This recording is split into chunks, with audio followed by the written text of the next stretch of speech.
मुंबई आने के बाद मुझे बहुत स्ट्रगल करना पड़ा, मेरे साथ चीटिंग हुआ, मेरा पैसा ले लिए लोग। चाइल्डहुड से मुझे बहुत लोग बुली करते थे ये सब कि तू क्या करेगी, तू स्टूडेंट अच्छी तो वही कर, कल्चरल साइड में तेरे कुछ होने नहीं वाला। जब मैं डांस करनी चाहती थी, जब मैं एक्टिंग करना चाहती थी, कोई थी, लोग मुझे अवॉइड करते। सुंदर लोगों को ज़्यादा चांस मिलता था वहाँ पे। ये मानना पड़ेगा, इंडियन मेंटेलिटी ऐसा ही है कि वाइट स्किन टोन देख के वो थोड़ा पागल हो जाते हैं।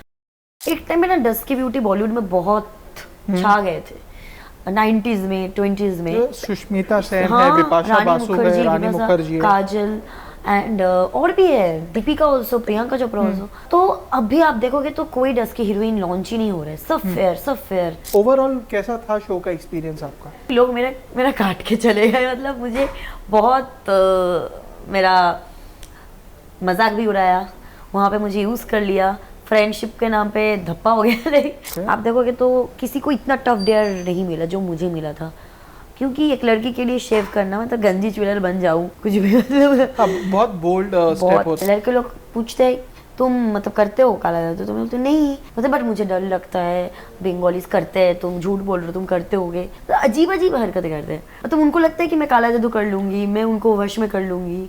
हाय, I am Gargi Kundu and you are watching me on Bollywood Helpline.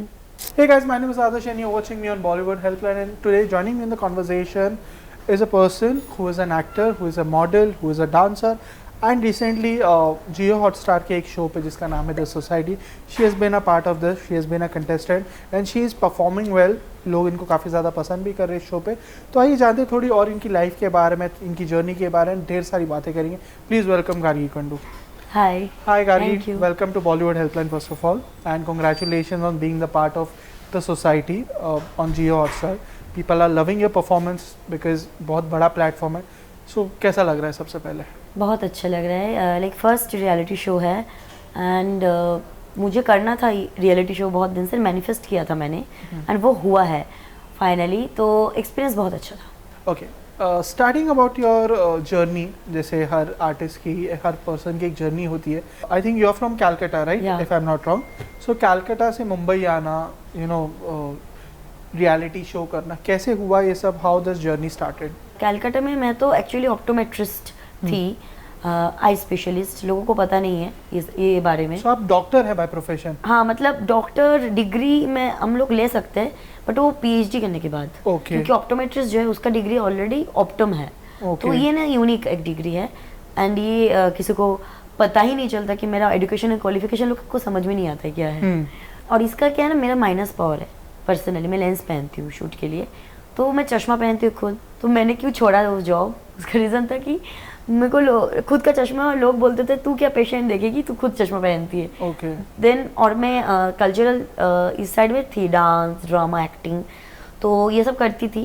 And childhood से मुझे बहुत लोग बुली करते थे ये सब कि तू क्या करेगी, तू स्टूडेंट अच्छी तो वही कर, कल्चरल साइड में तेरे कुछ होने नहीं वाला। तो मैंने ना एक टाइम पे का चैलेंज ले लिया, लाइक कॉलेज में। देन मैंने चालू किया वहाँ पे television shows and web series, movie, all. और मैंने मुंबई क्यों आई, क्योंकि मुझे ना नेशनली काम करना था, national, regional. You want to be a known face. या रीजनल में लोग फंस जाते हैं और वहाँ से देखो रीजनल में बहुत फेमस हो जाते हैं, बट इंडिया में लोग नहीं जानते, और मुझे चाहिए कि मुझे नेशनली, इंटरनेशनली लोग जाने। तो दैट्स वाई मैंने मुंबई आने का डिसीजन लिया। ओके, सो जब आप मुंबई आए, you know when you took your first step, जैसे आपने पहली बार एक रियलिटी शो कर रही हो, इतना बड़ा प्लेटफॉर्म है जियो हॉटस्टार का, सो कैसे मिला आपको ये show? Like what all you went through? And जब आप द सोसाइटी नाम के जो शो है उसमें आप फीचर हुई, you have been a participant, तो कैसी रही वो journey? How is this show you know benefited you, या कितना ये शो ने this has open doors for you in the industry?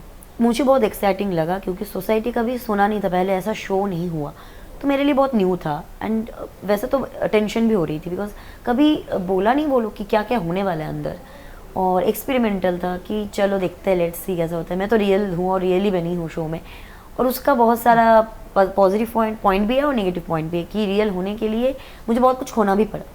आप देखोगे तो शो में मुझे चीटिंग किया लोगों ने, एक फ्रेंड होके भी बिट्रे किया लोगों ने आपको। एंड मेरे साथ बहुत मेरा लक मेरे साथ में नहीं था, ये भी एक चीज़ है। एंड अच्छा ये हुआ कि शो के बाहर लोग मुझे बहुत पसंद किए हैं। मुझे लग रहा था यार मुझे कोई पसंद नहीं करेगा, मैं 8th एपिसोड में एलिमिनेट हो गई, मैं बहुत अपसेट थी इस बारे में, बट मुझे लोग मैसेज किए पर्सनली एंड लोग पसंद कर रहे, एडिट बहुत बन रहे, और मैं बहुत दिनों से ड्रीम देखती थी कि मेरा भी एडिट बनेगा। ऐसे होता है ना कि स्क्रॉल करती हूँ और हीरोइन आर्टिस्ट भी लोग देखें, हाँ, और एडिट बने उसके ऐसा मज़ेदार एडिट, मतलब ऐसा करके ऐसे घूम रही हो, ऐसे एडिट, बहुत एडिट बन चुका है।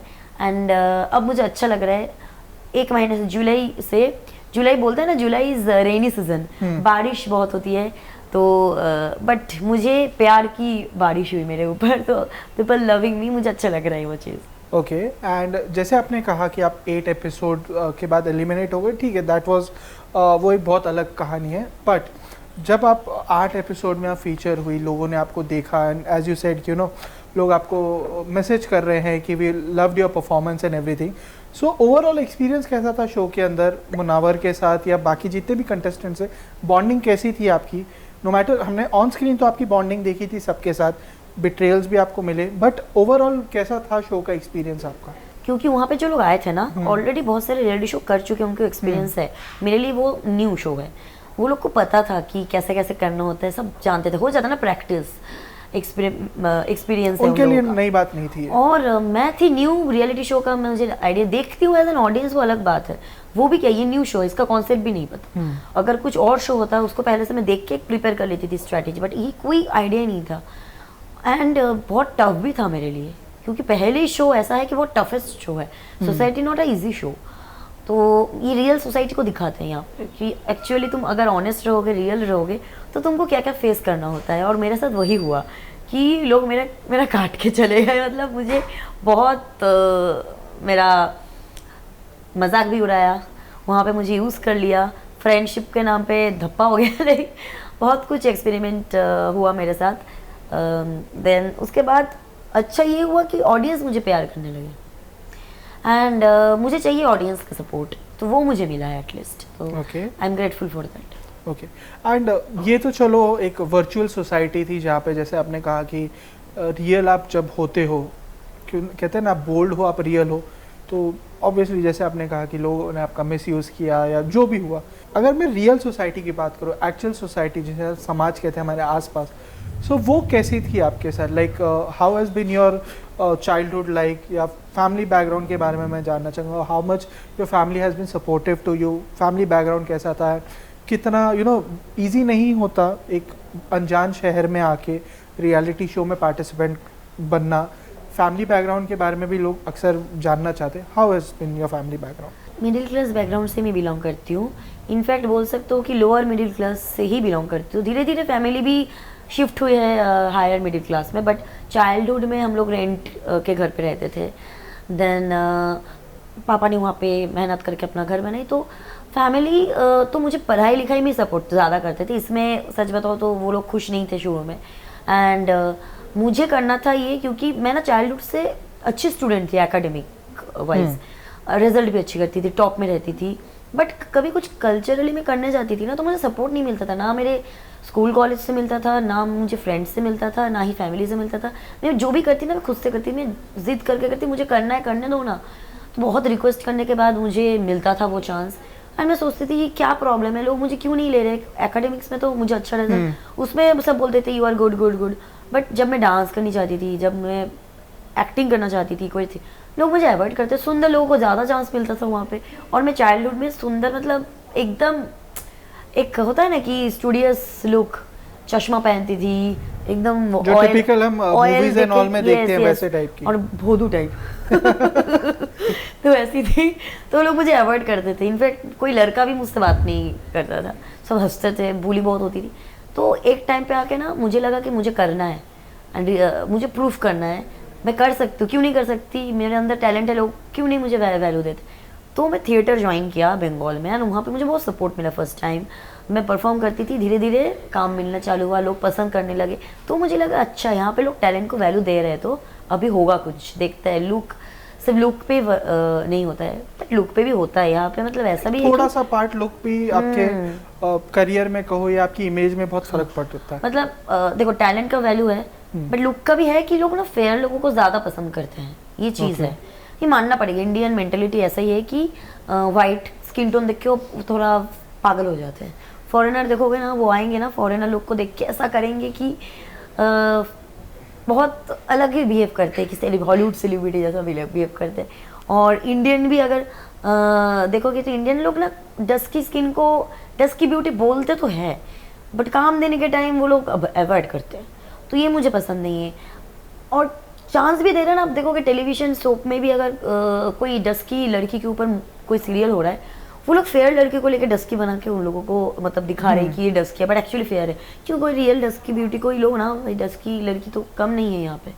सो क्या इस चीज़ को लेके, जैसे आपने कहा कि आपकी स्किन टोन को लेके थोड़ा सा भेदभाव हुआ आपके साथ, बहुत जनों को जिनका डस्की स्किन होता है इन्फीरियरिटी कॉम्प्लेक्स आ जाता है, वो अपने आप को इन्फीरियर समझने लगते हैं। आज भी ये बात आपने सही कही कि हमारी जो एक्चुअल सोसाइटी है उसमें फेयर स्किन को ही सब कुछ माना जाता है। नो मैटर अगर आपका स्किन कलर थोड़ा सा, स्किन टोन थोड़ा सा डार्क है तो पता नहीं क्यों वो इन्फीरियर समझा जाता है।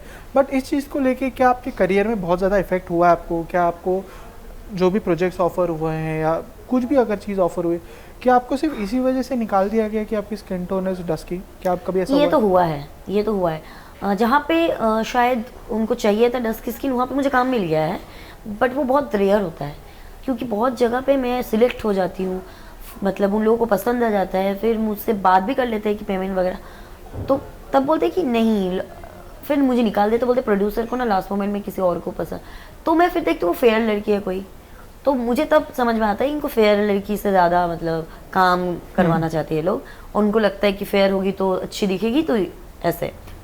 बाद में देख रही हूँ एक्टिंग नहीं कर पा रही है, तो वो मुझे लगता है कि कैमरा में तुम एडिट कर सकते हो, सब कर सकते हो। सच बताओ तो इंडियन स्किन टोन यही स्किन टोन है जो डस्की स्किन टोन है। इंडियंस को ब्राउन कहा जाता है, ब्राउन कहा जाता है, और फॉरेन के लोग इंडियन को ऐसे ही देखना पसंद करते हैं।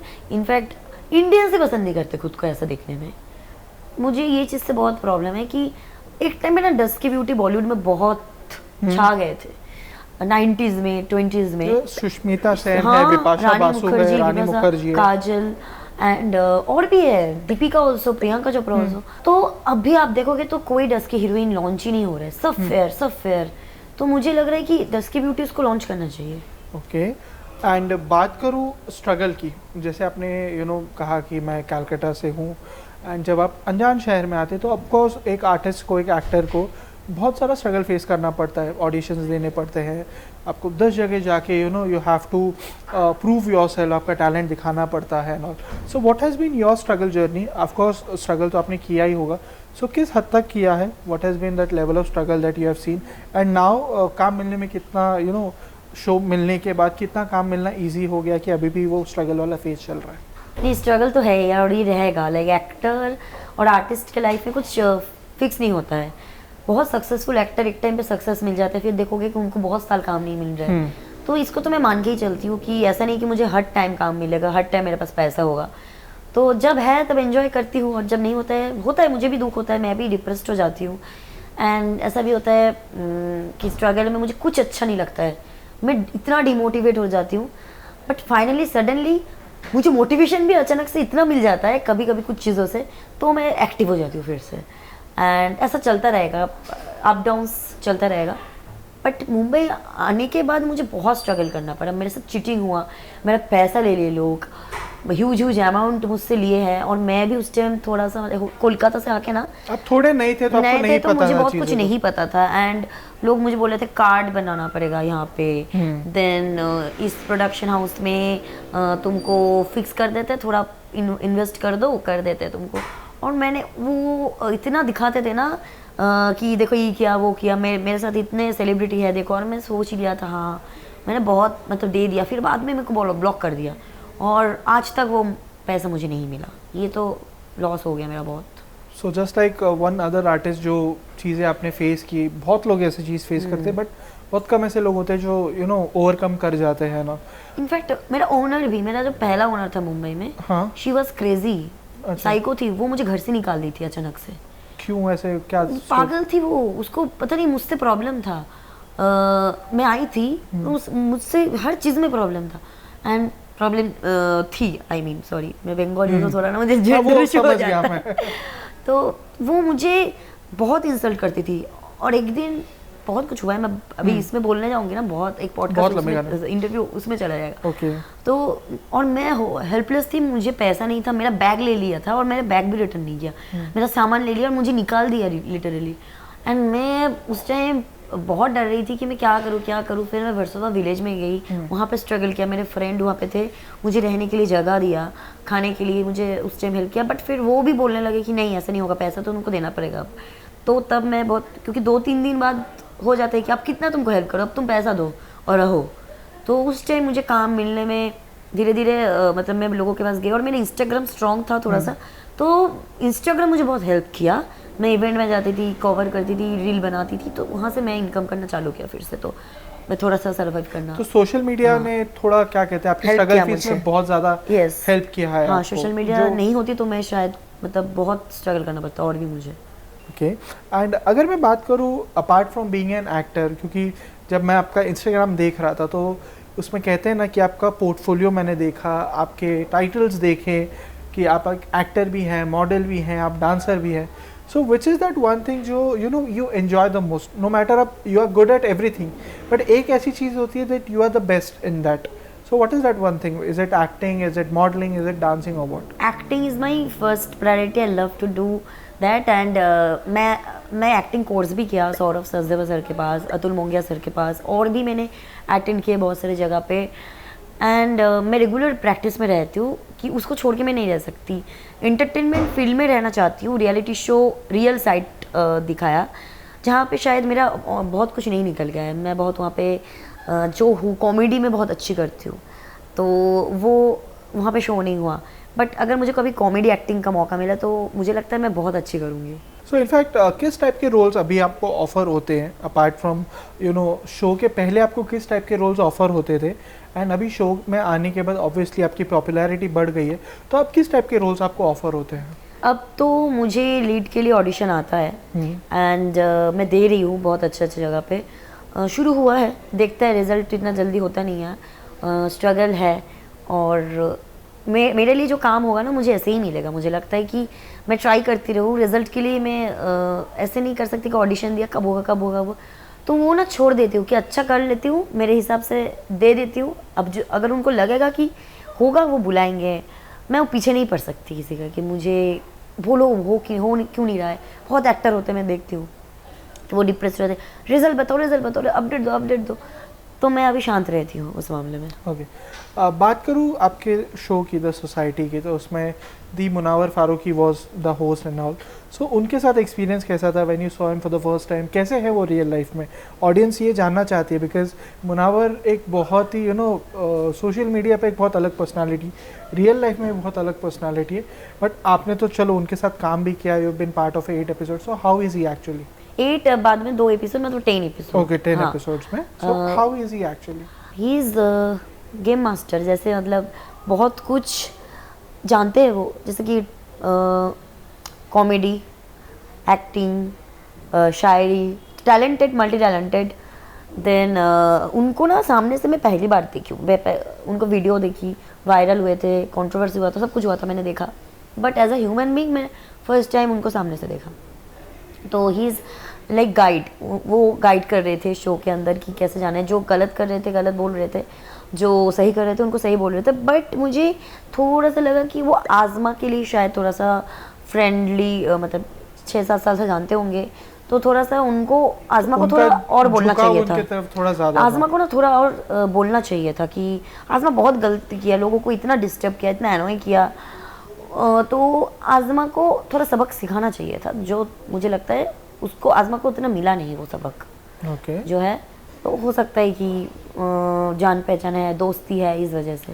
सो जब भी आपको कोई टास्क दिया जाता था तो क्या अंदर मन में क्या preparation you went through? Because कभी भी आपको कोई टास्क दिया जाता है वो आपका सर्वाइवल होता है कि अगर मैंने ये टास्क कंप्लीट नहीं किया तो I will be out of the show. And society में जो टास्क वगैरह थे तो बहुत ही डिफरेंट थे, कंपेरेटिव टफ भी थे और अलग भी थे। सो जब आप कोई टास्क वगैरह करते थे तो क्या जाता था, आई मीन प्रोसेस क्या होती थी आपकी माइंड में? क्या चीज़ बहुत टेंशन, मतलब नर्वस हो जाती थी क्योंकि शो में पहले ही 25 जन से 16 जन हो गया और उस टाइम अगर प्रॉपर कार्ड लक में भी चलता है ना, किसके पास क्या लक है, तो वहाँ पे लक बहुत चलता था। ऐसा नहीं कि सिर्फ बॉडी का पावर, मेंटल पावर, लक भी, अगर मेरा लक वहाँ पे थोड़ा बैड ही था सच बताऊँ तो। मेरे साथ चीटिंग हुआ, मेरे साथ मेरे दोस्त लोग मेरा पैसे खा गए वहाँ पे, मतलब एक चिप्स खा गए। देन मैंने दोस्ती यारी में लोगों को दे दिया चिप्स, 60% 40% करके मैं किसी को, दूसरी गार्गी को मैंने दे दिया और मुझे कम मिला और मैं निकल गई पहले। But do you regret now कि? अभी रिग्रेट कर रही हूँ। उस टाइम मैंने सोचा यार मुझे देना चाहिए, बट अभी मैं रिग्रेट करूँ कि शायद नहीं देती तो मैं फाइनल तक जाती। एंड आज़मा की वजह से मेरा गया, अंकित की वजह से मेरा पैसा गया, आरोही ने, प्रतीक ने, मन्नत ने लूडो गेम में हम लोगों के साथ चीटिंग की। सो ये सब तो हुआ ही है। और वो जो फाइनल था मेरे लिए डेयर, जो आदर्श के साथ था, वो भी टफेस्ट डेयर था। आप देखोगे तो किसी को इतना टफ डेयर नहीं मिला जो मुझे मिला था, क्योंकि एक लड़की के लिए शेव करना, मतलब गंजी ज्वेलर बन जाऊँ कुछ भी, बहुत बोल्ड स्टेप होता है। मैं सोच भी लिया था कि मैं कर लूँगी, बट फाइनली मुझे याद आया कि मेरा ना चाइल्डहुड में 6-7 महीना हो गया था, वो हेयर नहीं आया। देन मैं वो डर गई कि अगर अभी भी ऐसा होगा तो मेरा तो गया 6 महीना, तो मैं घर पे ही बैठी रहूँगी, कोई काम नहीं मिलेगा मुझे। तो फाइनली मुझे क्विट करना पड़ा, नहीं तो मैं ऐसे नहीं हूँ। कोई भी और डेयर होता उसके लिए, उसके बदले मैं कर लेती, आईब्रो कर लेती, टैटू कर लेती, कोई प्रॉब्लम नहीं था। जो खुशी ने भी किया, खुशी ने जो किया मैं वो कर ली थी, मैं कर ली थी वो चीज़। बट अगर वो अपॉर्चुनिटी नहीं मिली, मुझे नहीं मिला। हाँ, बट यू आर ओपन कि अगर मुझे मिलता तो मैं कर लेती, क्योंकि सर का जो है वो क्या है ना, वो ह्यूज शेव करना, हेड शेव करना, वो तो नहीं। Which would have been a very bold step, क्योंकि और एक लड़की के लिए क्या होता है, टाइम लगता है बहुत। बॉयज़ को क्या है, शॉर्ट हेयर होता है, 6 वीक में आ जाता है, ऐसा है। लड़के तो कैसे भी एडजस्ट कर लेते हैं। और वो स्टाइल भी होता है बॉयज़ के लिए कि इसको भी स्टाइल बना सकते हैं, बट एक लड़की के लिए 6 महीने से ऊपर भी लग सकता है, 1 साल भी लग सकता है हेयर होने में। Apart from society, which are the other shows जो आप मैनिफेस्ट करती हैं कि आपको ये शोज़ करने हैं, रियलिटी शोज? आजकल तो मीडिया का स्पेक्ट्रम बोलो या जो हमारी एंटरटेनमेंट इंडस्ट्री का स्पेक्ट्रम काफ़ी बढ़ चुका है। There are many huge number of platforms है, बहुत सारे रियलिटी शोज़ हैं। तो किस टाइप के शोज़ आप करना चाहती हैं इन फ्यूचर? मुझे बिग बॉस तो करना है। ट्रेटर्स बहुत अच्छा लगा मुझे, बिग बॉस, ट्रेटर्स, ये डिफरेंट टाइप के हो गए गेम। देन अगर MTV के गेम बोलूँ तो रोडीज़ मन तो है, बट मुझे लगता है आई am not perfect for Roadies may be. Splits वाला इंटरेस्टिंग, डेटिंग है, लाइक मैं तो सिंगल हूँ, ऑफ़र आएगा तो मैं जा सकती हूँ शायद, मे बी, नॉट श्योर अभी, बट ऑफ़र आएगा तो, मौका आएगा तो देखते हैं। अगर मैं सिंगल रहूँगी तब मैं जाऊँगी। अच्छा, apart from all the shows जिनका आपने नाम लिया, which is that one show कि आप you are desperate to do, like अगर मुझे सबका ऑफर एक साथ है तो you will choose that one, which is that? Bigg Boss. ऐसा क्यों? आपको लगता है बिग बॉस में आने के बाद चीज़ें बदल जाएगी आपके लिए? बिग बॉस क्या है ना, चाइल्डहुड से ही देख रही हूँ और उसके लिए क्रेजी अलग है। पता है मुझे कि ऑडियंस भी उसको सबसे ज़्यादा पसंद करते हैं। बस अभी ये सोसाइटी भी बहुत ज़्यादा हाइप में आई है। मैं सोसाइटी पार्ट 2 होगा, अगर मौका मिलेगा तो मैं जाऊँगी पार्ट 2 में, क्योंकि मुझे पता चल गया कि गेम अभी कैसे हो रहा है। हाँ, क्या तो प्रैक्टिस हो गई, अब तो नेक्स्ट टाइम जाऊंगी तो मुझे पता है, अब तो मैं नहीं छोड़ने वाली। जो मेरे साथ हुआ लास्ट टाइम, मैं रिवेंज लूंगी।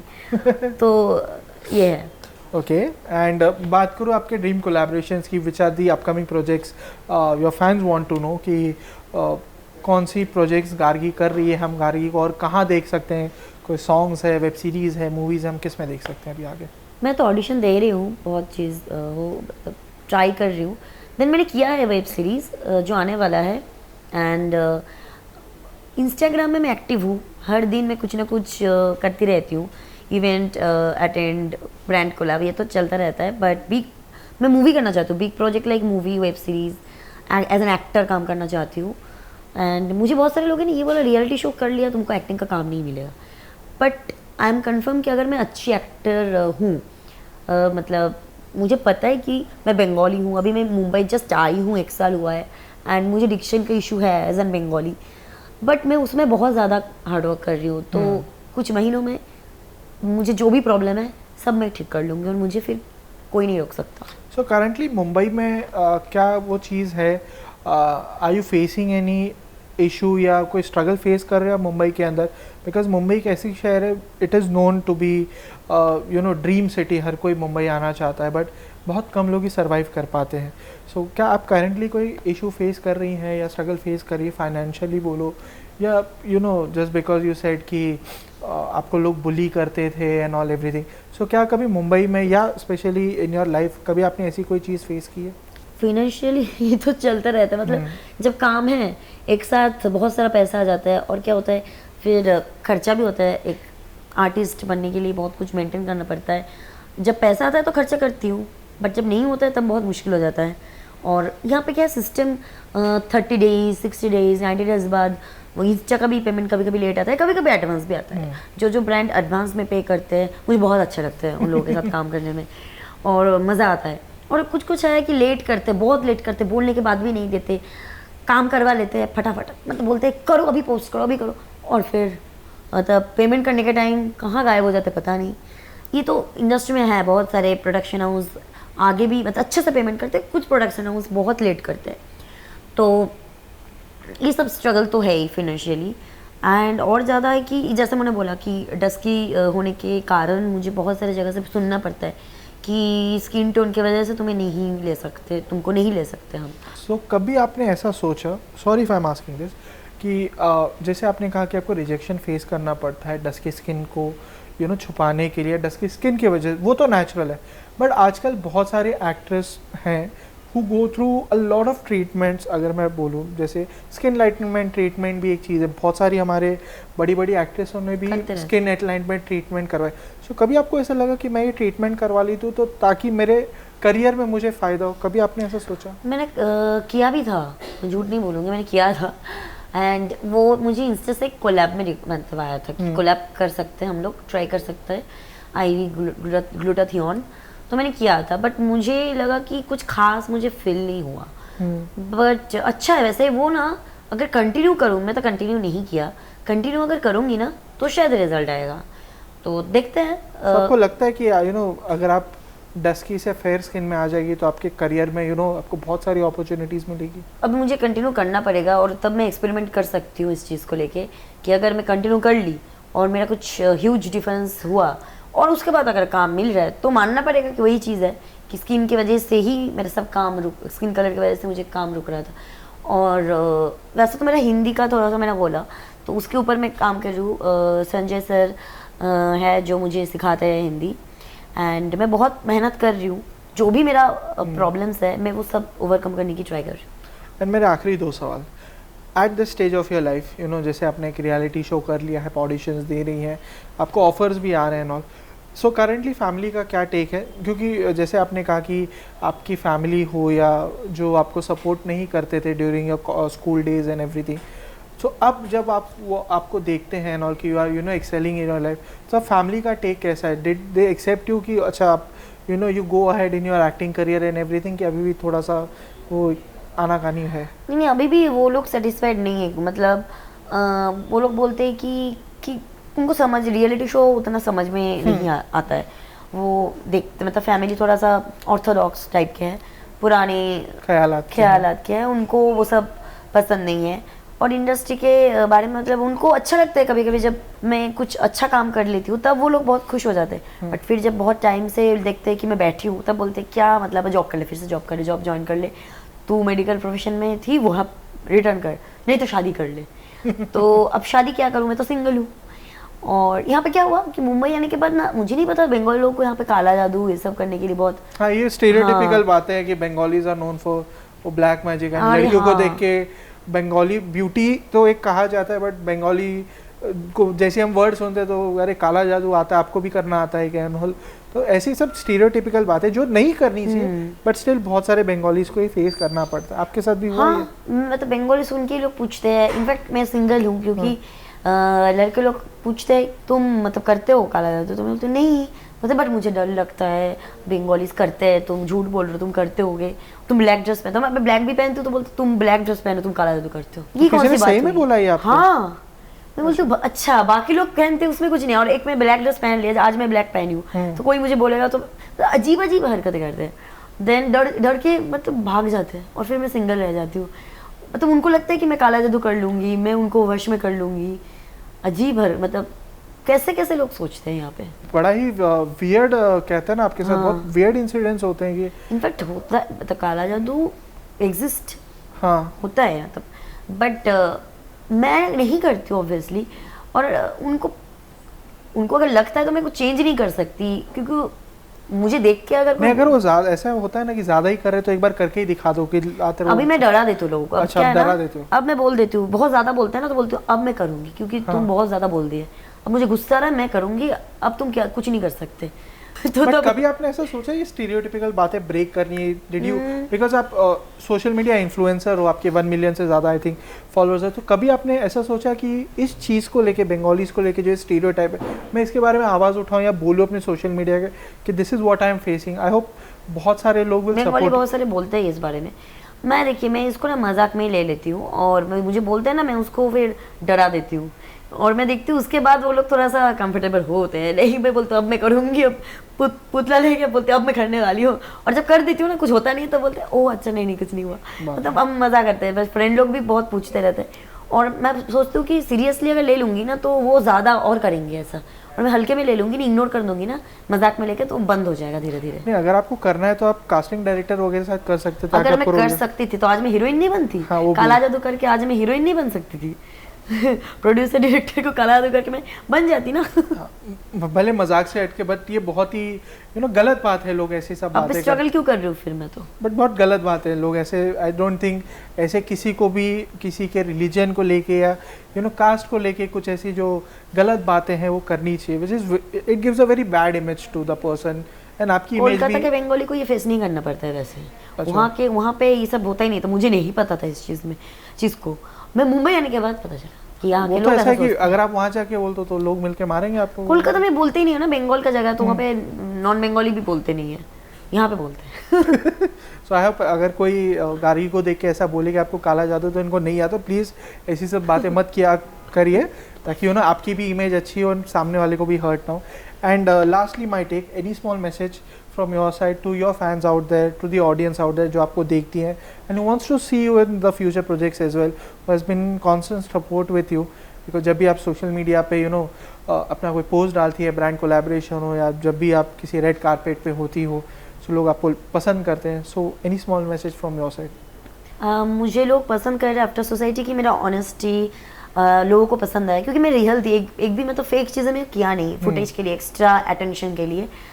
एंड लोगों को, कुछ लोगों को, सबको नहीं, कुछ लोगों को ये पसंद है, क्योंकि आजकल ना एक प्रॉब्लम हो रहा है, छपरी निब्बा निब्बी मतलब बोलते हैं ना, ये वर्ड यूज करते हैं, ये पर्टिकुलर ऑडियंस हो गए जो थोड़ा सा क्रिंज कंटेंट पसंद करते हैं, और मैं क्रिंज हूँ नहीं, तो मैं ऑडियंस और व्यू के लिए लाइक फॉलोअर के लिए मैं नहीं करूँगी ये चीज़। चाहे मेरा पास एक लिमिटेड ही ऑडियंस हो, मैं उसमें खुश हूँ, बट अच्छे क्लासी ऑडियंस हो, एंड मैं थैंकफुल हूँ उस ऑडियंस के लिए जो मुझे सपोर्ट करते हैं, चाहे वो कम हो बट मुझे वो सपोर्ट करते हैं, तो करते रहे। वो लोग मुझे बॉलीवुड में खुद ही वो लोग देखना चाहते हैं आगे, कि बिग स्क्रीन में भी वो लोग मैसेज करते हैं कि आपको देखना चाहते हैं, आप करो, मूवी करो, तो मैं करूँगी, आप लोगों के लिए करूँगी, तो प्लीज़ आप लोग मुझे फॉलो कीजिए। सो आई होप आपको ये कॉन्वर्जेशन अच्छा लगा, and wishing you all the very best for your upcoming projects, and future में आप ऐसे ही एंटरटेन करते रहिए, and we'll see you in big projects in near future. So that's it from my side. I hope you like this conversation, and if you like this conversation, make sure you hit the like button, leave your comments in the comment section, and for more such interesting videos and beat down updates, do follow Bollywood Helpline.